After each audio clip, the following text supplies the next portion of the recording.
In those days, the Crest was in service to the Shade, protectors of Heartvale. The city is buzzing with news of what happened in Valewater. Fortunately, with assistance from our allies in the Shade, we have managed to keep our involvement quiet. There has been no word out of the Royal Dispatch Company either, which I find suspicious. As purveyors of truth, such as they see it, I can think of no good reason for them not to denounce us on every street corner. I have heard rumors that their leader has retreated into seclusion. Perhaps his absence and their silence on our conflict in Valewater speaks to who our true enemy is. If Felheart is truly incapacitated, then now is our time to strike, for it seems as though he is in league with these cultists of Vargosh. With the artifact Lephalia found in the bowels of that Kingswood safehouse masquerading as an inn, and the artifact recovered in a newly discovered Elfheim vault, it seems that these cultists of Vargosh must be dealt with after all. Our Shade patron has informed us they've been spotted in the city-state of Davenar, and due to politics, our contract has been extended to the recovery or elimination of the Vidala threat. Some of our number will be leaving Heartvale to pursue this hunt, but we still have business with the Royal Dispatch Company. We have to determine the whereabouts of Ephraim Felheart and discover how deep his involvement is in the cult's actions. The board has been set, and our tasks have been decided. Now we must see it done.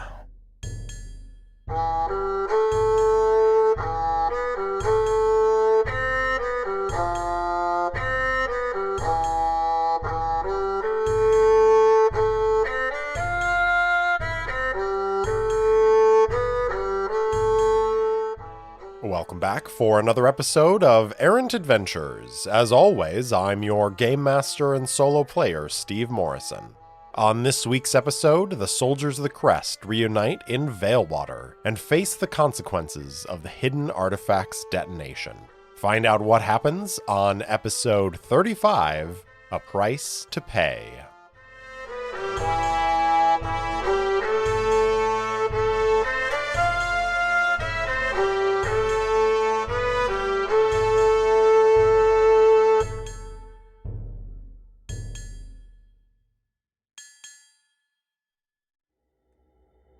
We left our heroes in an interesting situation last time. After having escaped from the Kingswood operatives who were trying to take them to the Royal Dispatch Company headquarters in Heartvale, Ben, Arid, and Orchid made their way back to Valewater. But what they found there is most certainly not what they expected. When they arrived, the town was quiet and seemingly abandoned. As they were walking the empty streets, they found Warden Stoker, the warden of Valewater, unconscious. At first, they thought she was dead, propped against a wall of a building. But when they looked closer, they realized that she was alive, barely, but unconscious. Feeling a grim sense of foreboding, they made their way towards the Griffin and Moon, and as they got closer, there seemed to be this death and decay that swept through the town, and they found animals that were twisted up and dead and decaying. They reached the inn, and inside they found soldiers of the Crest and Kingswood operatives, as well as citizens of Valewater who were unfortunate enough to be dining in the Griffin and Moon at that time. Twisted, decayed, corrupted, and most certainly dead. They descended into the bowels of the inn, deep, deep underground, where they found 4 surviving members of the Crest. The lieutenant, Lephalia, Master Sergeant Irongull, and 2 soldiers named Kine and Hadron. They were surrounding and protecting Lephalia, who was on her knees in front of this sickly green, fleshy orb that was pulsating in front of them. And all around them, they saw signs of decay and corruption, except for a small patch of earth around where Lephalia and the Crest were. As they entered, Irongull turned and informed them that there had been some complications since they had been gone. And that's where we find our heroes now, as Ben, Arid, and Orchid survey this scene, and they are speechless.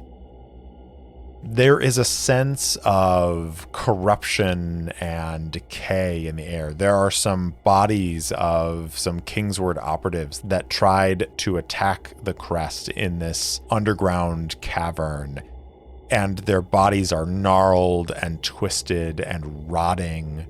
The Crest soldiers steel themselves as they survey this grisly scene, and then Arid looks to Lephalia and says, "Is she all right? It does not seem as though she is very responsive." Irongull shakes his head and says, "No, she hasn't moved since this happened." Just out of curiosity, Ben asks, "How long ago was that?" Irongull thinks for a moment and then says, "I'm not entirely sure, but it can't have been long. A few minutes. We were down here and it started to pulse and thrum, and she raised some sort of barrier around us, and then it went off." Irongull looks towards the steps and says, "If you're the first to come looking for us, I can only imagine what it looks like up there." Ben shakes his head and says, "I'd suggest not imagining it, Sergeant. What are we going to do then? There are dead Crest upstairs, dead Kingswood, dead citizens. There were others outside, animals that were destroyed and corrupted, but we did find Warden Stoker closer to the outskirts of town, and she was still alive, though unconscious." Irongull frowns and says, "If she survived, then there might be others who survived." Ben nods, and then looks to Arid. And Irongull looks to Arid as well and says, "Is there anything you can do for her?" And Arid is going to approach. I think he is looking at the orb as he approaches Lephalia, and there is a grim look on his face as he studies it. And he just kind of shakes his head and says something in his own language that Ben doesn't catch. And then he crouches down in front of Lephalia and is going to study her. And to do that, he is going to harness the unspeakable power. Yes, we are back to Scup after a nice little side quest with Ironsworn. I love playing Ironsworn, and I hope to return to Ironsworn in the future, but it was time to get back to Scup and the Mythic GM emulator. So we're going to tap into the unspeakable power. When you try to harness the unspeakable power, roll plus arcane. On a hit, you may change the world in some minor but tangible way. On a 7 to 9, the MC will also hold one and may spend it on one of the following.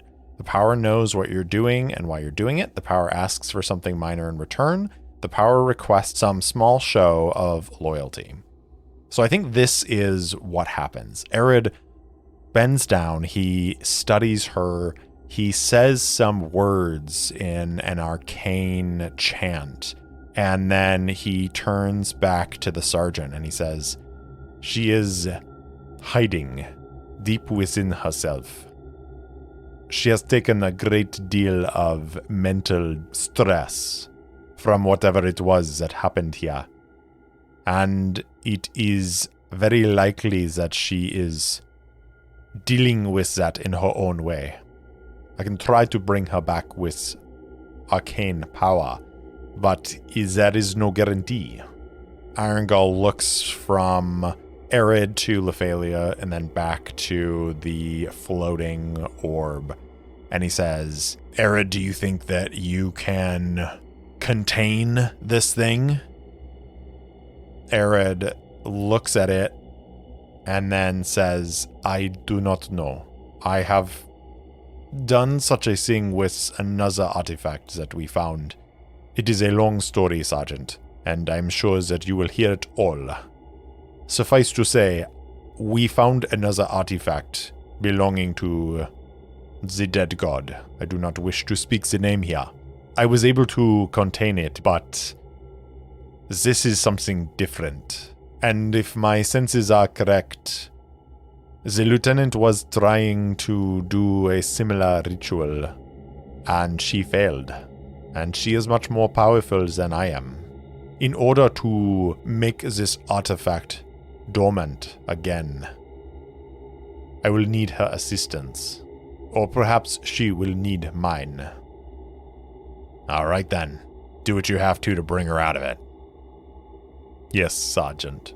And we are going to roll 2d6 plus arcane. And Arid has an arcane of 2. That is going to be a 4 on the dice, plus 2 is a 6. So that is a miss. We're right back at it here with Scup. So on a miss, we get to make a hard move.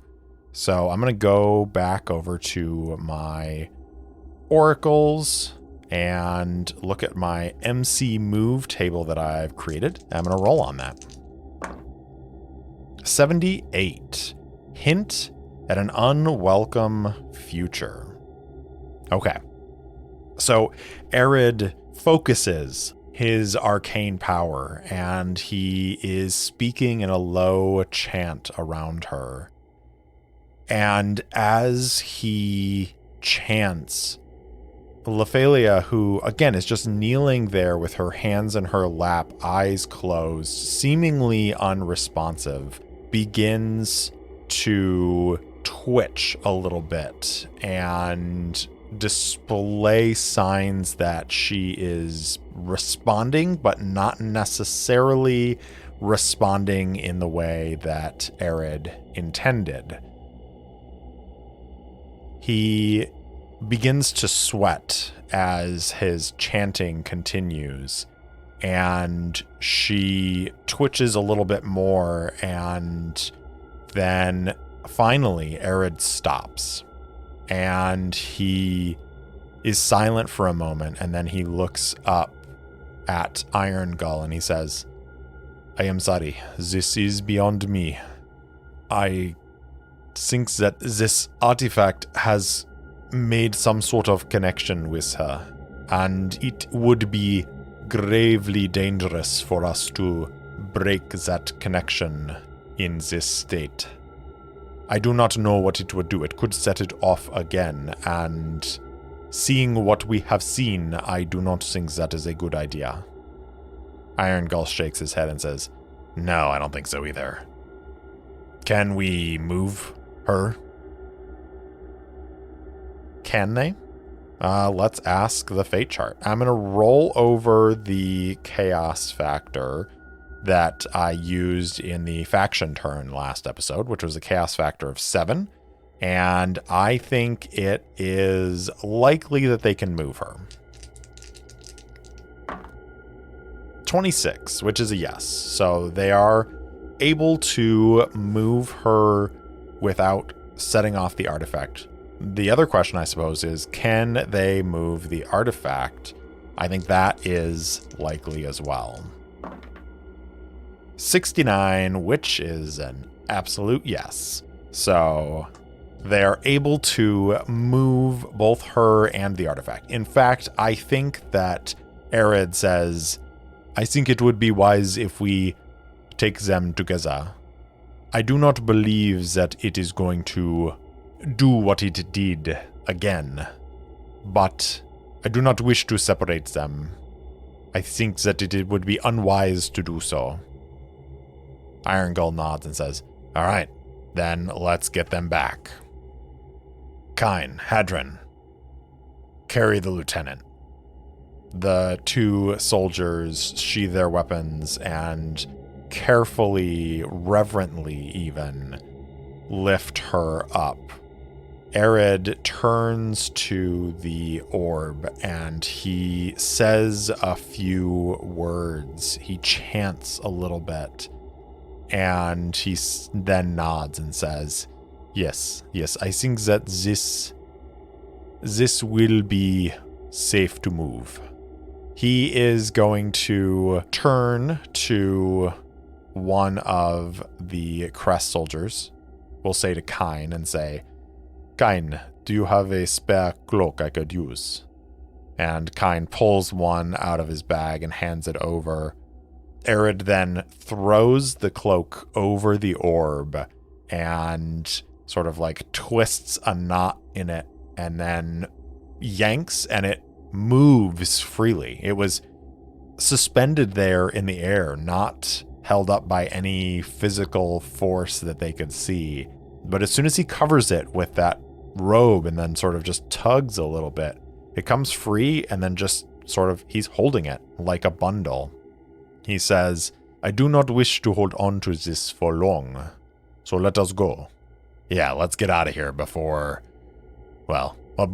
anybody who's still alive wakes up and comes wondering what's going on.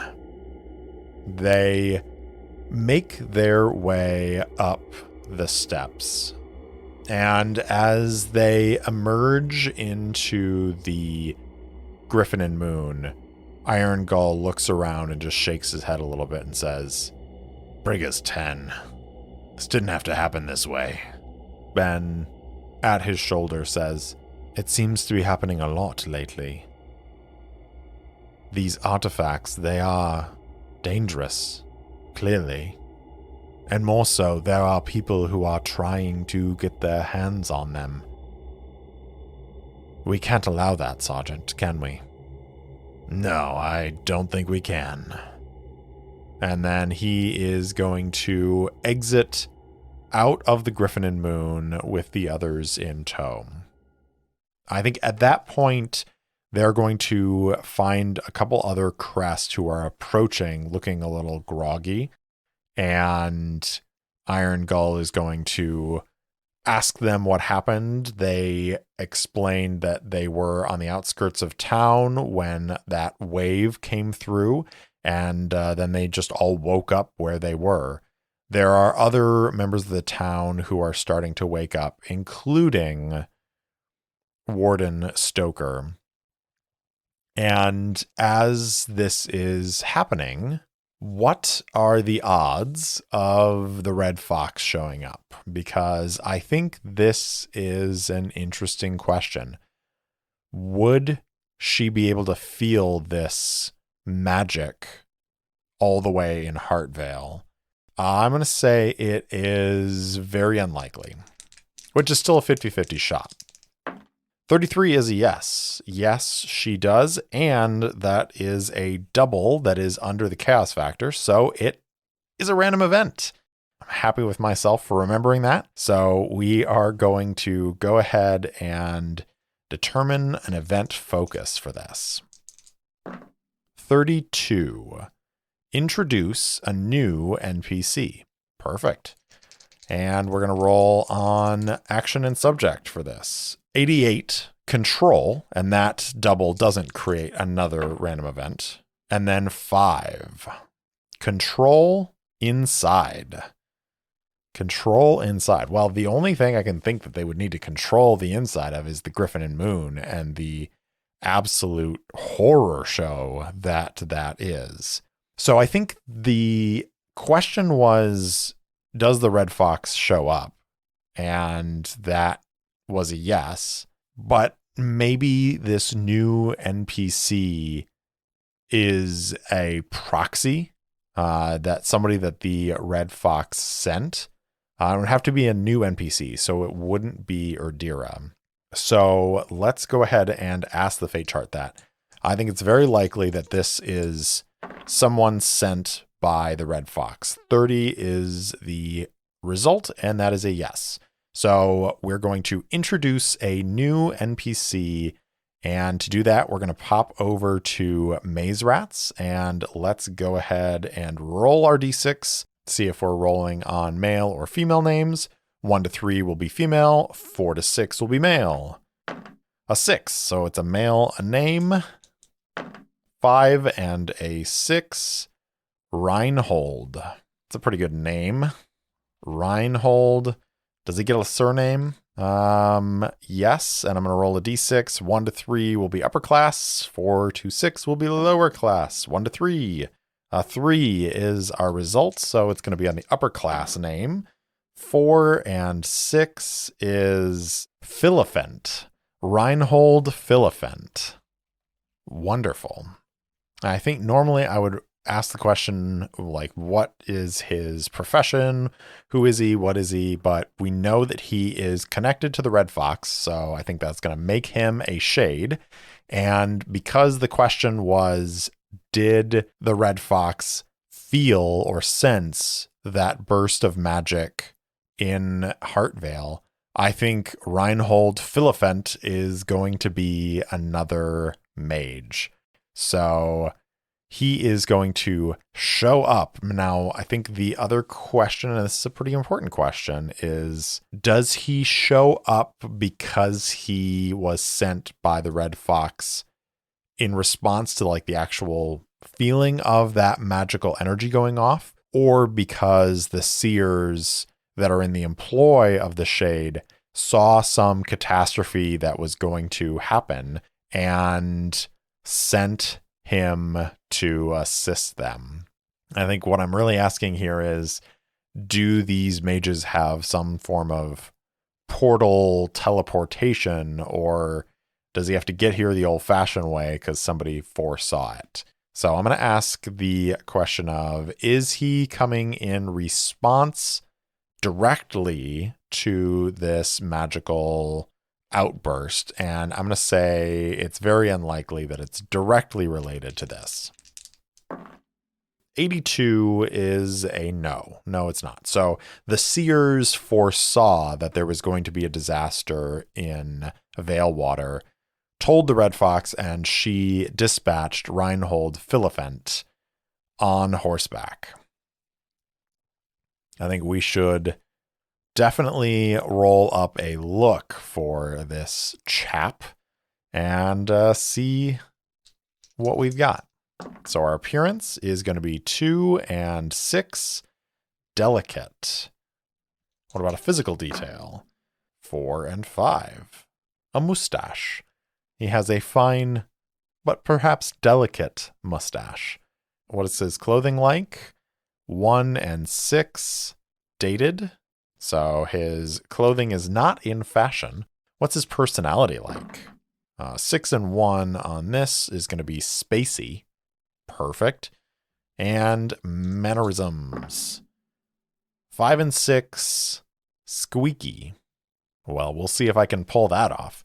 So they emerge out into the light and they have this conversation with the other survivors of the Crest, when all of a sudden they hear the sound of a horse approaching.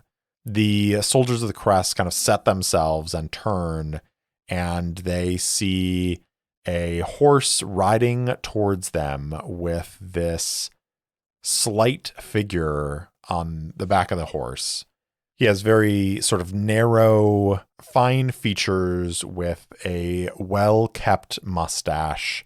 His clothing looks like it has seen better days, but it was maybe well-to-do at some point, and he approaches and sort of gives a wave and says, hello there.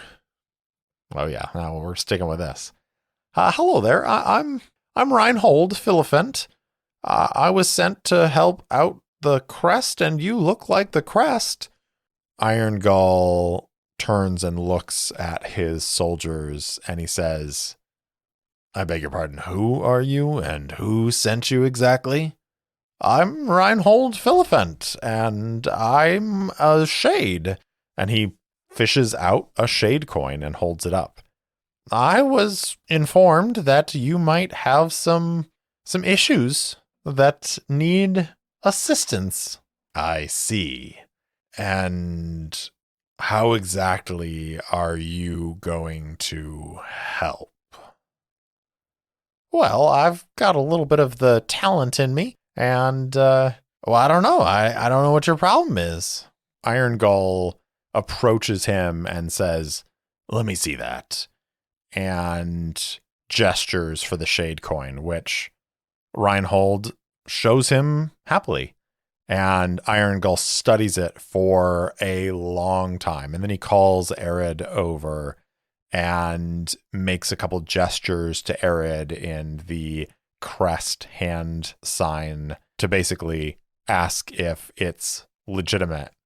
Arid responds with a yes after he has sensed it with his magical talent.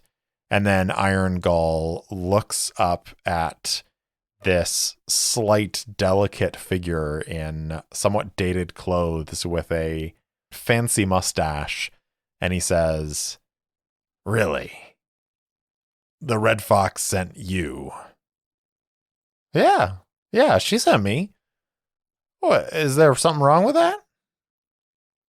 I'm just having a hard time picturing the Red Fox, the head of the Shade, sending you out here. Well, I'll have you know that I am a full member of the Shade and have been for 15 years. I don't need that kind of guff from you, mister. Now, do you have a problem that you need help with? Or not?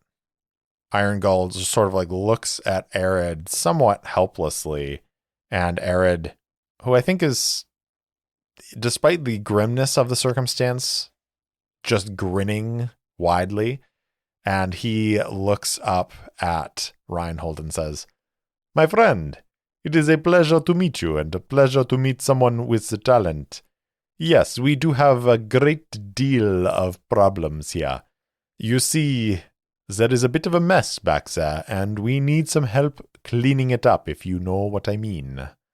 At this point, there's a sparkle in Reinhold's eye, and he taps his nose and says, I think I know exactly what you mean. Don't you worry. Cleanup is my specialty. He's going to dismount and head towards the Griffin and Moon. All of the Crest soldiers that are standing there watch this delicate figure. And again, I think he's probably like 5'4", and he walks past Orchid, who towers over him and seems relatively unbothered by all of this.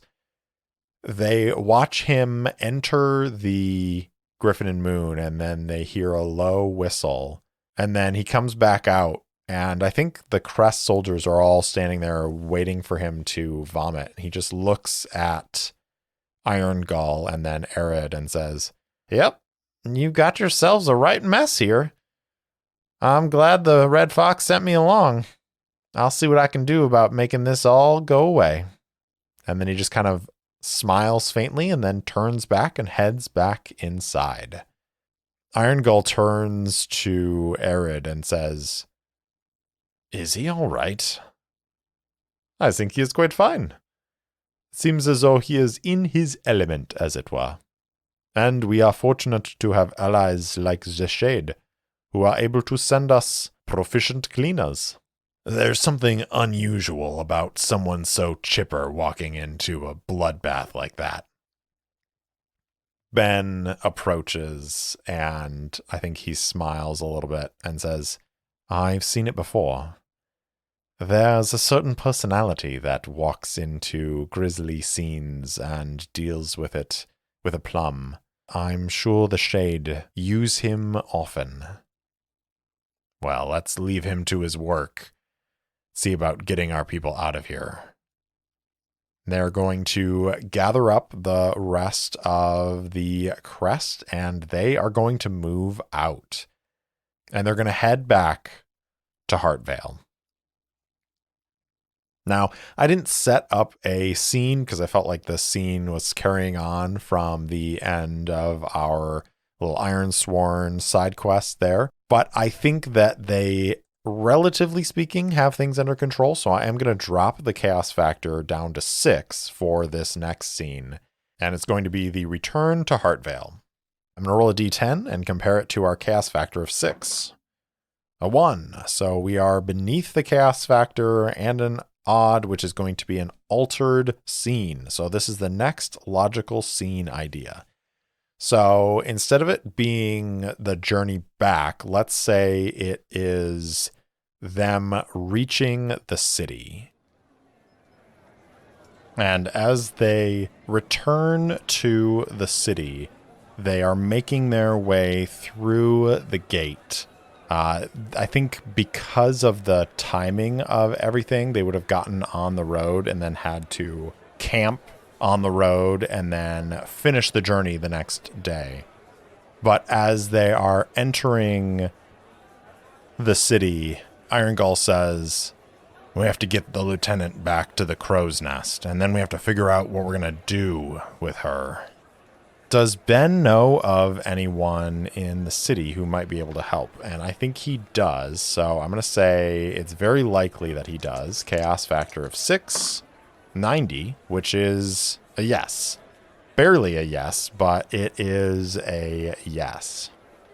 So he says, Sergeant, I think I might know of someone who could help with this. Iron Gull looks at him and says, all right, Ben. Who could help with this? He says, there's an apothecary in the North Scales, run by an old woman. She's been an old woman since I was a child, and she's called Mother Tuma.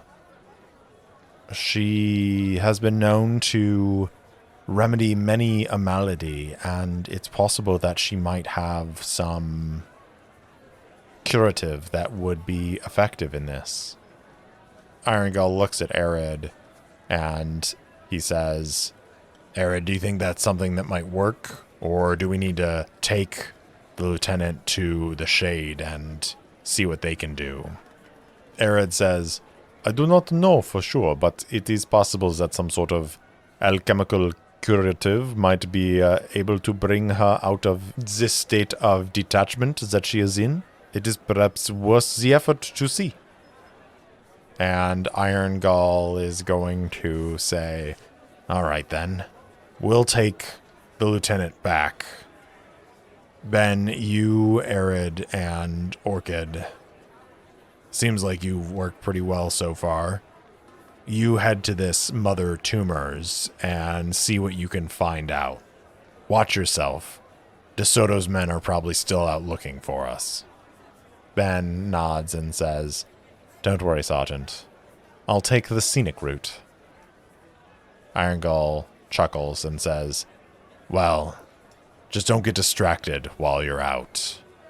I know you want to go to the scriptorium and tell them about that scholar, but we can deal with that on a different day. Ben nods and says, I understand, Sergeant. And he, Arid, and Orchid are going to break off and head towards Mother Tumor's apothecary. As they're heading in that direction, is there anything that's going to waylay them? I think it is very unlikely.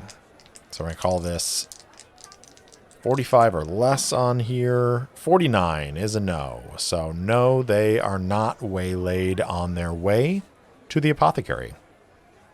They enter through the west gate, just inside the grasp, and they make their way north through the streets into the scales. That's where they break off with Iron Gull and the others.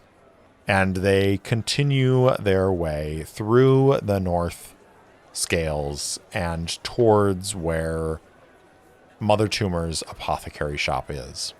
It's on this long street of various shops and booths with sellers selling fruits and vegetables.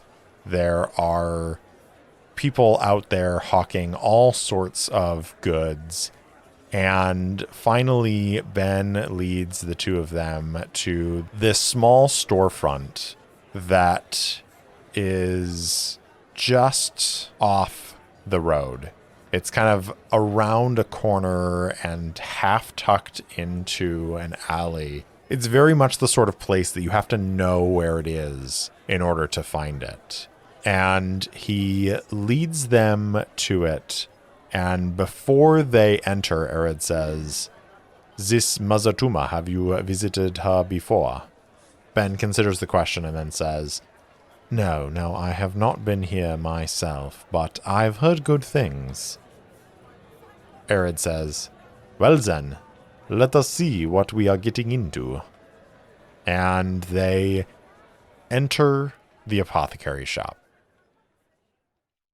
There's a chime above the door, and it rings as they enter.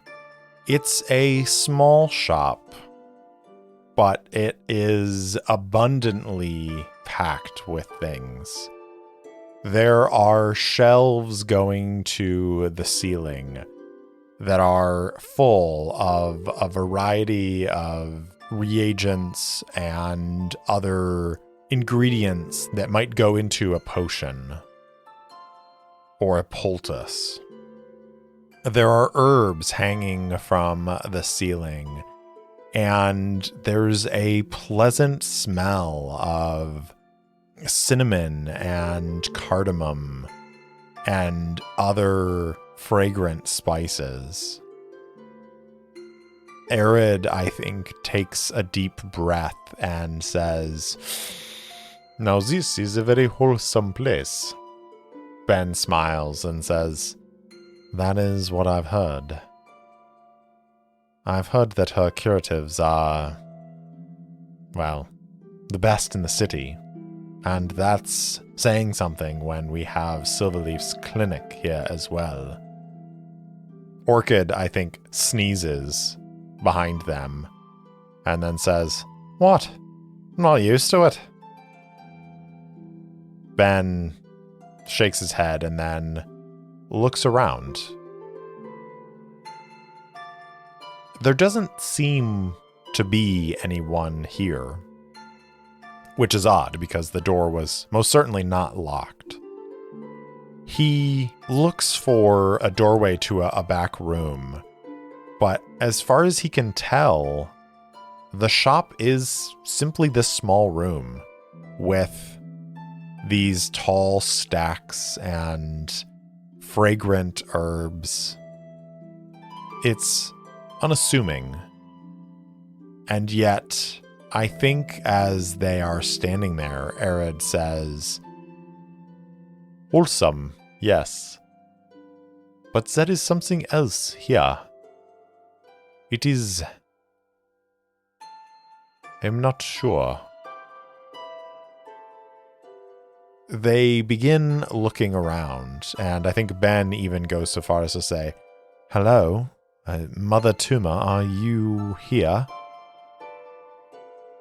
It's silent for a moment. And then an old woman's voice says, "Well, hello there.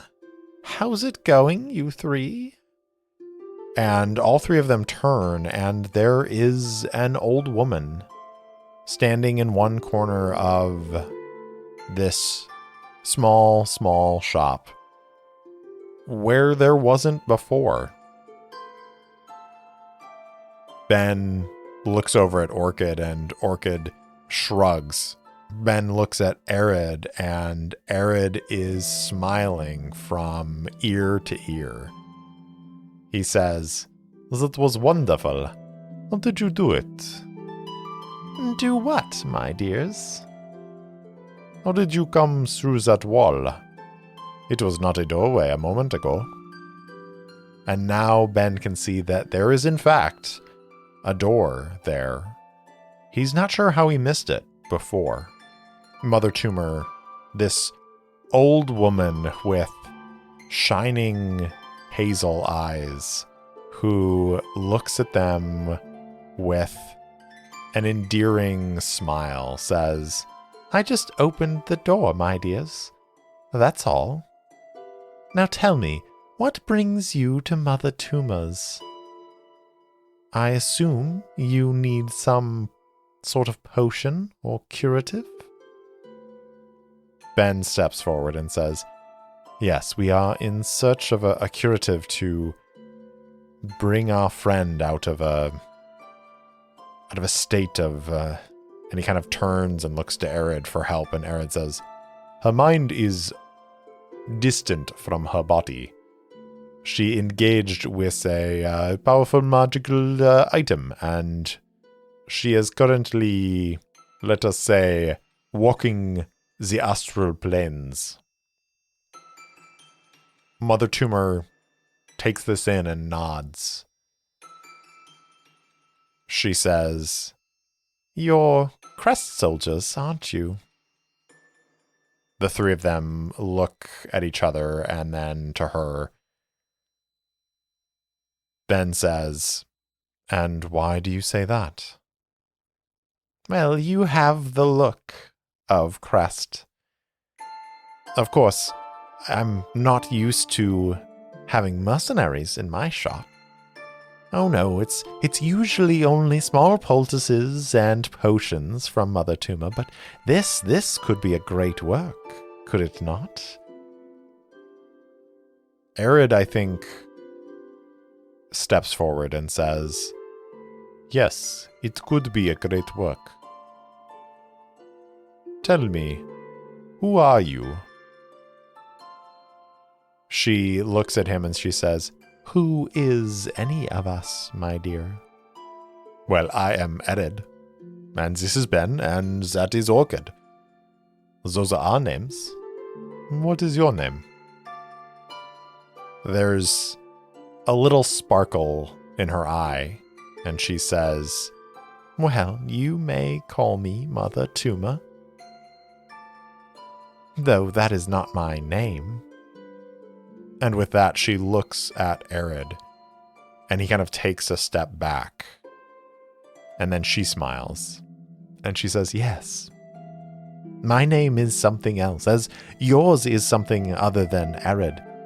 Names are such precious things, are they not, my young friend?" Arid nods. And I think Ben, observing this, says, "Can you help us or not?" "Straight to the point, I see. Good. Yes, fitting for one of your station, my lord." And she offers a half bow, at which point Ben blushes a little bit. Then her eyes turn to Orchid, and Orchid says, patting Bone Eater, "You might want to be careful what you say about me. I tend to have a little bit of a temper." Mother Tumor looks at them and says, "A temper, yes, that I see, but so much more as well. Sorrow, shame, hope. Ah, yes, it's especially the hope that I see gleaming inside you. Hope for a better world.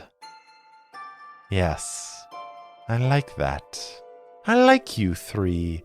Come, tell Mother Tuma what your ailment requires, and I'll see what I can do. Arid steps forward and explains the situation in as few words as possible, with as few details as possible. Is Mother Tumor able to assist in this? I think it is pretty much a sure thing. 47 is a yes. Yes, she can. She listens and then she says, yes. Well, what you've told me leads me to believe that your friend has had a brush with a thing of the old world. It is well that you came to me. I have many potions and curatives that could bring her back, but, well, there is a matter of payment, of course. At this point, I think Ben and Arid share a look, and Ben says, well, as you've sussed out, we are Crest soldiers. We have money to pay. No, you don't understand, my dear. Something like this can't be bought for money. It has to be given, if you understand my meaning. I'm afraid I don't. Arid, however, says, I do. This is... And he turns to Ben and says, this is not a potion that any apothecary can make. This is magic of a kind that is rarely seen in this part of the world. You understand. Good. Now who will be willing to pay the price? And what exactly is this price, Mother Tuma? I don't know what the price is, so let's roll on action and subject. 8. Oppose. 34. Oppose expectations. So this is a personal price that she is demanding from one of the three of them. And it is going to require them to oppose expectations. So what are the expectations that they might have on them? Well, we can talk about our threads at the moment. We've got travel to Davenar and confront the Vidala family. We have uncover Ephraim Fellhart's connection, if any, with the Vidala. Restore the relationship with Merrick. And find a curative for Lephalia, which hopefully we're about to do. So those are the threads that we're currently dealing with. But what other expectations could there be for these people? I think Arid has this expectation of becoming a stronger, more powerful mage. Perhaps even one day becoming chief sorcerer of the Crest when Lephalia moves on in one form or another. Ben's expectation is maybe a little bit harder to define. I think he has a family expectation placed on him, but he's already running away from that. He's already opposing that. So is there something else? Is there a different expectation on him? Is this expectation that he needs to be involved in the downfall of the Vidala? And what about Orchid? What expectation is on them? We don't really know Orchid that well, other than that they escaped from Faramork after dealing a bloody blow to a group that was trying to take over the kingdom. Do they have an expectation of someday returning to Faramork and finishing the job or making right what they left behind? I don't know. I'm going to roll a d6. 1 to 2, Ben pays the price. 3 to 4, Arid pays the price. 5 to 6, Orchid pays the price. 3. Of course it's Arid. There are powerful magics in the world, and magics this powerful require a price. Mother Tumor looks at Arid. She says, "This is a price that you must pay, my dear. You see, in order to return your friend to their body, you cannot simply administer some potion and then expect it to work. This type of magic is deep and dark and dangerous. They need a wayfinder, a bright, luminous thing to draw them back. Something that is deep within you, hidden." Arid nods and says, "I understand. And I am willing to pay this price."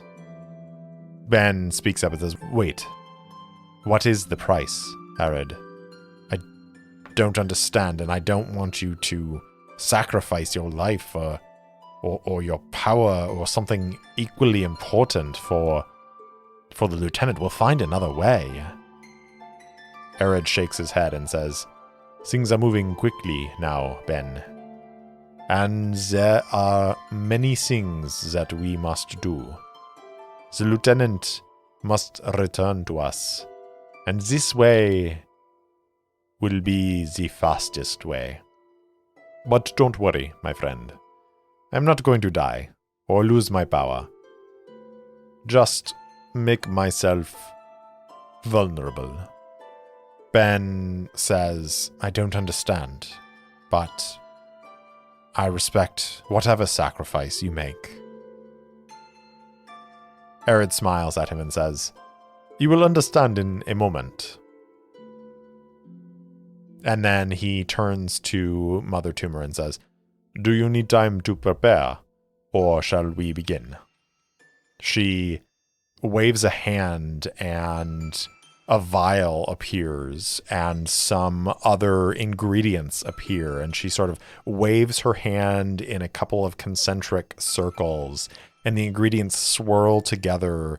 Some juice is squeezed out of a fruit. Some herbs are drawn up and into the vial. And then she gestures and the vial lifts into the air and floats toward Arid. He takes it in his hand. He holds the vial to his lips. And into the vial, he speaks his true name.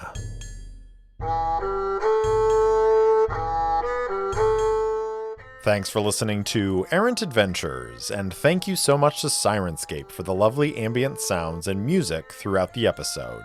If you enjoyed the show, please tell anyone and everyone in your life about it. And if you want to support the show directly, leave me a review or buy me a coffee at coffee.com/errantadventures. That's ko-fi.com/errantadventures. If you want to interact with me, my handle on Instagram and Twitter is @errantsolopod, or you can email me at errantsolopod@gmail.com. I also post short fiction and campaign-related materials on my website, errantadventurespod.com. Thanks again for listening, and I'll see you next time.